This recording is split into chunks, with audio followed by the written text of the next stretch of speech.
గౌరవనీయులైన ముఖ్యమంత్రి గారి సందేశానికి ముందు హైడ్రా పాటను ఆవిష్కరిస్తున్నారు ఆనరబుల్ సీఎం గారు. హైడ్రా స్పెషల్ టాస్క్ ఈ చెరువులను ఆక్రమించిన వాళ్ళను చెరబట్టాలని, చెరబట్టిన వాళ్ళ నుంచి విడిపించాలని, అలాంటి వాళ్ళని అవసరమైతే చెరసాలకు తోలాలనేది నా ప్రభుత్వ విధానం.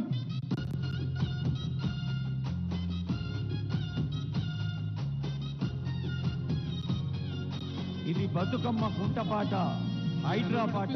ఉన్నదో ఈ నేల సర్కారు చేరదీసిన వేళ నెల సంఖ్యలు తెంచిందిరా హైడ్రా సహజత్వాన్ని పంచగా కదిలేనుగా. నగరం చుట్టూరా కాచుకు కూర్చున్న భూభక సూరులను, అక్రమ దందాతో చెలరేగిపోతున్న కుచ్చో కోరులను మెడలు వంచింది, ఎదురు నిలిచింది, పేదోడి పక్షమై నడిచి వచ్చింది. పూర్వ వైభవాన్ని తిరిగి తెచ్చినదో హైడ్రా. ఆనరబుల్ సీఎం గారి సందేశం.